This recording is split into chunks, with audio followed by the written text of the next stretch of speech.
We do this to ourselves. I fly out of Washington Dulles Airport. Now, I live 2.5 hours from Washington Dulles Airport, but the reason I fly out of Washington Dulles is because my local airport's too small, and it sometimes can't handle the flights, and I get stranded.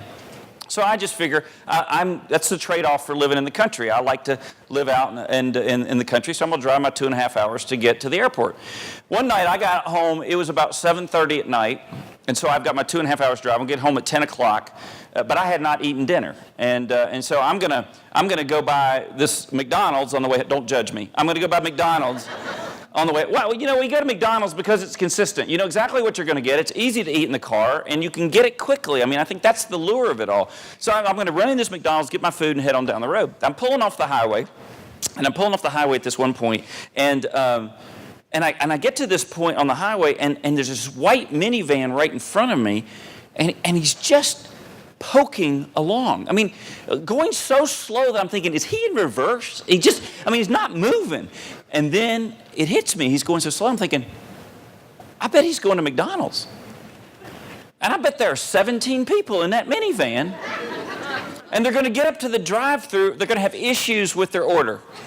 Have you ever been behind somebody in the drive-thru with issues? You know, you're standing there, you're waiting, and you're looking, and it's like watching a drug deal go down. There's just this back and forth through the window, and it's like, what is going on up there? I mean, you know, I'm thinking, oh, this is going to take so long. I'm going to get home even later now, and I'm getting worked up. I am getting worked up when all of a sudden the guy pulls off the highway into a CVS parking lot, and I'm like, oh, he's not going to McDonald's.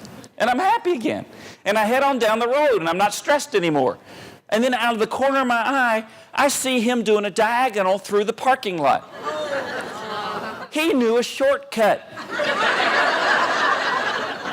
I'm not letting this man in front of me. I floored it, and I took off down the road, and I turned the corner, and I got to the exit of the parking lot just before he got there.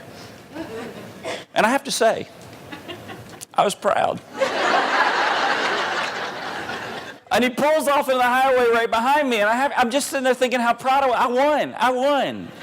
And I'm looking in the rearview mirror because I want to see that he recognized that I won. I just want to see some sort of disappointment in his face, some recognition that he lost. And I'm staring so intently in the rearview mirror, I went right past the McDonald's. Now let's be very clear. There was nothing real in that stress. I created the whole thing in my head. There was nothing real. And why do we do this to ourselves?